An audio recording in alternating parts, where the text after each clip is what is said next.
जिला कांगड़ा के उपमंडल फतेहपुर के गांव मनोहर सिहाल का शिवम एयरफोर्स में फ्लाइंग ऑफिसर बना, जिससे इलाके में खुशी की लहर है। शिवम के घर पहुंचने पर परिवार और गांव वालों ने ढोल नगाड़ों के साथ उसका स्वागत किया। एक मध्यम वर्गीय परिवार से संबंध रखने वाले शिवम ने MSc ऑनर्स की और उसके बाद उन्होंने सी कैंट की परीक्षा पास की। शिवम के पिता भूतपूर्व सैनिक हैं और इस समय जल शक्ति विभाग में अपनी सेवाएं दे रहे हैं। बचपन से एयरफोर्स में जाने का सपना संजोए शिवम ने ये सफलता अपनी कड़ी मेहनत से हासिल की। उसने मीडिया को बताया ये जरूरी नहीं कि कोचिंग लेने से ही परीक्षा पास हो सकती है, इसके लिए अपने स्तर पर ज्यादा से ज्यादा मेहनत की जरूरत होती है। उन्होंने क्षेत्र के युवाओं को कड़ी मेहनत करने की अपील की। शिवम ने बताया कि उसकी सफलता के लिए उसके माता पिता का बहुत योगदान रहा, जिन्होंने कभी भी उसका मनोबल गिरने नहीं दिया और हमेशा आगे बढ़ने के लिए प्रेरित किया। आज वो जिस मुकाम पर पहुंचा है ये सब उन्हीं की ही देन है।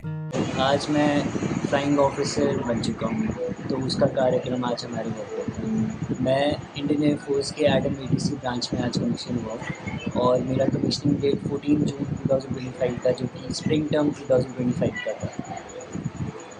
अच्छा, आपकी अपनी एजुकेशन के बारे में बताएंगे? सर, मैंने MSc honours in biotechnology from Punjab university Chandigarh की है और मेरी स्कूलिंग प्राइमरी और secondary schooling army public school से की है। सर, जो मैं एयरफोर्स में आया वो थ्रू AFCAT आया और AFCAT का एक एग्ज़ाम होता है जो कि साल में 2 बार होता है। AFCAT का एग्ज़ाम थोड़ा रिलेटिवली ईजी रहता है एज़ कम्पेयर टू CDS।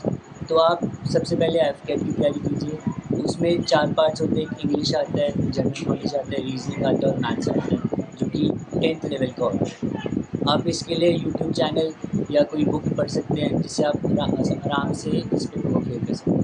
जैसे आपका ये पेपर क्लियर हुआ, आपकी एक सिलेक्शन लिस्ट बनेगी जिसमें आपके नंबर्स हाईलाइट होंगे और उससे आपको एक स्टेप फॉरवर्ड मिलेगा जहाँ पे आप SSB के लिए प्रिपेयर हो सकते। फिर आपको कॉल अप लेटर आता है जिसमें आप इंटरव्यू के लिए जाते हैं, जो कि 4 हैं ऑल ओवर इंडिया।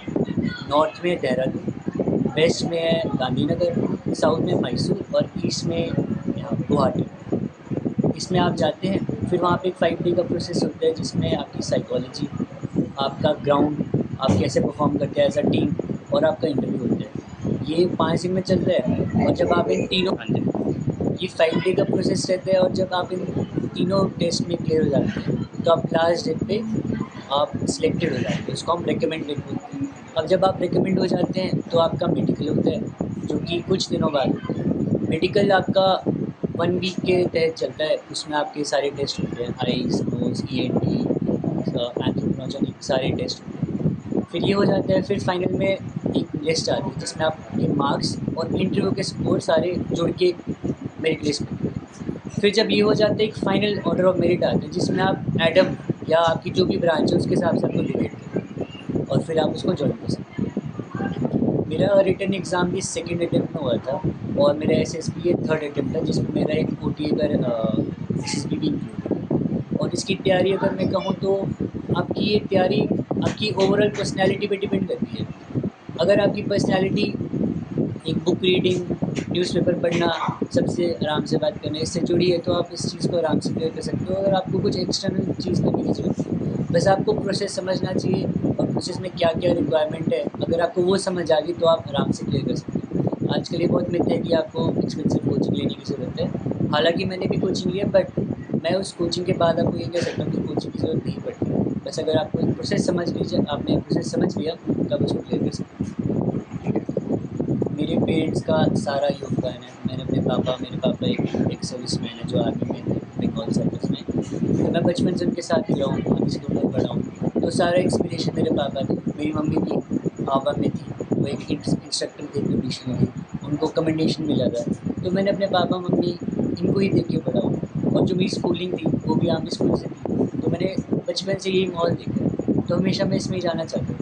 और मेरे पापा मम्मी उन्होंने मेरा बहुत साथ दिया। आफ्टर इवन रेपिटेटिव फेलियर्स, मेरे फादर ने कभी मेरे को ये नहीं बोला कि तुम कुछ और कर ले। तो मेरे पापा ने मेरे को पुश किया, मेरी मम्मी ने मेरे को पुश किया, मेरी सिस्टर ने भी पुश किया कि बेटा तू कर सकता है, तू करेगा, और फिर आज ये मुकाम हासिल हुआ। आगे आने वाले के लिए आप क्या गाइडलाइंस देना चाहेंगे?